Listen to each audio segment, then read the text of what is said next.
Hey everybody, it's Leo Mommy. I wanted to talk to everybody and hopefully maybe get some feedback. Kind of frustrated. I was on my way to Fort Worth and I was listening to CPAC 2021. And the first part of it was the opioid epidemic stuff. And I really got kind of frustrated with that. Because there's another side to the opioid story. And I have yet to hear people talk about it. I've yet to even hear it be brought up during the problem with the opioid epidemic.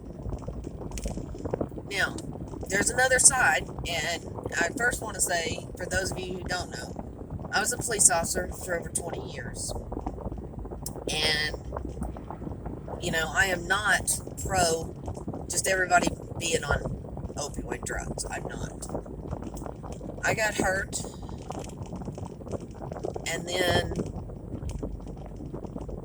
I hurt in the line of duty, and then after that, they found out I had stage 3 Lyme's disease, and my body is just deteriorating.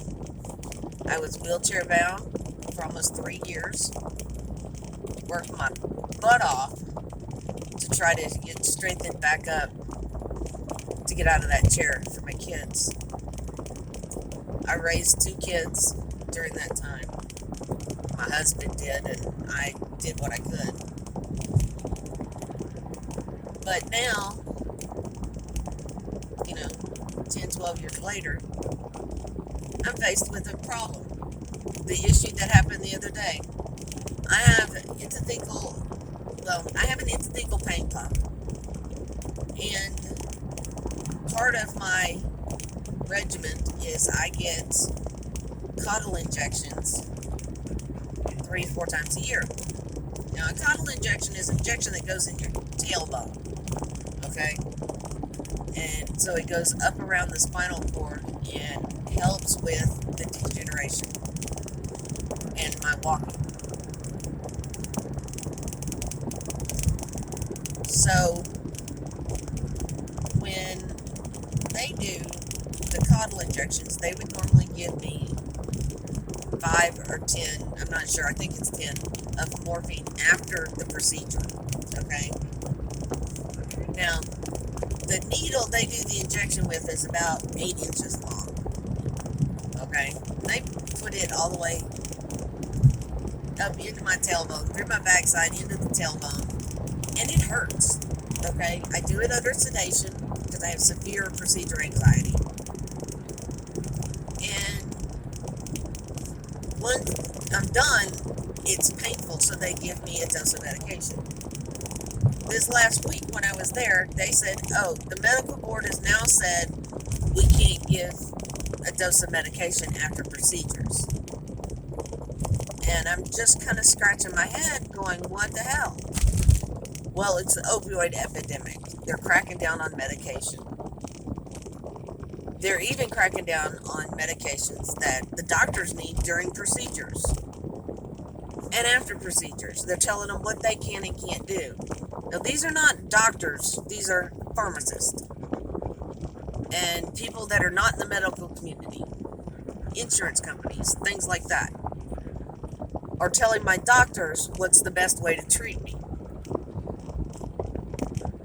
Now, I've been in pain management for many years, but I've signed a contract with my doctor saying I will not abuse my medication, that I will abide by the rules, so on and so forth. I will not sell my medication. He has the right to call me any day, and I have to bring my medication to him, and he will count them. He holds us accountable. He is not a pill pusher. And matter of fact, if you come in there and go, I need medication because my back hurts, he's not going to treat you. But he's still being punished as my doctor, even though he holds us accountable and does it right. What are these doctors, or for that matter, us patients, of pain management supposed to do?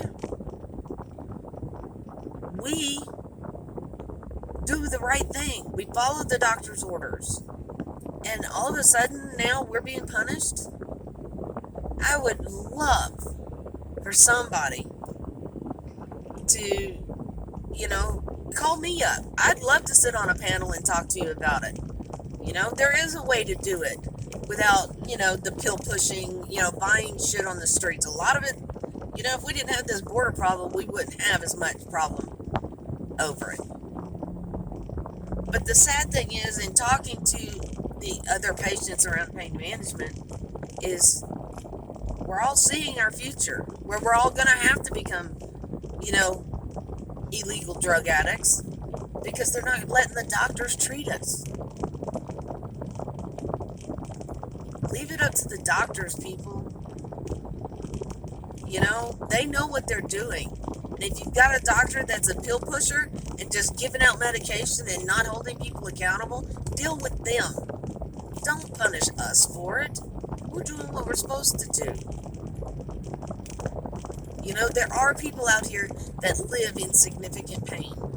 And I know there are people out there that have more pain than I do. And they can't get help.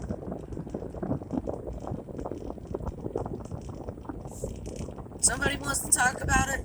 Somebody wants to try to change my mind. Somebody, wants to debate me on it. I would love to. LeoMommy at iCloud.com. LeoMome at iCloud.com. Let's talk about it. Let's get on the move. If you're in pain management and you know what I can do, let me know. I'm willing. I've got a big enough mouth. I'm willing to get out there and do it.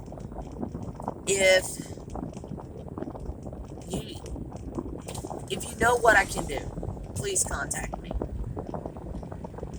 If you think what I'm saying is wrong, let me know how you think I'm wrong.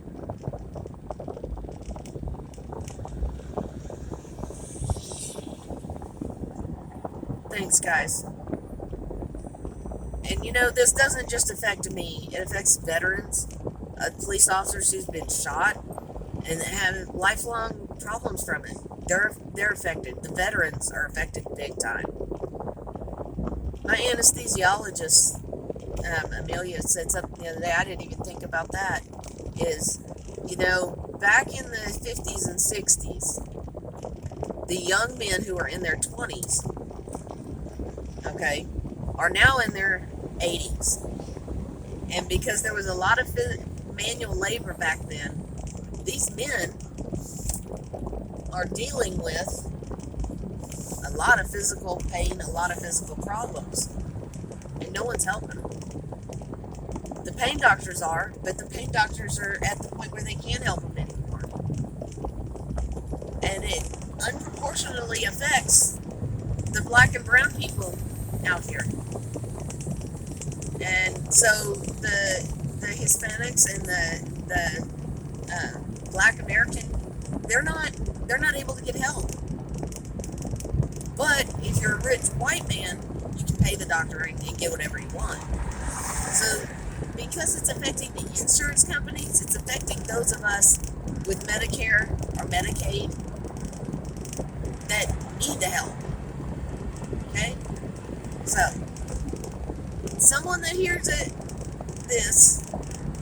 someone that hears this and can help me, let me know.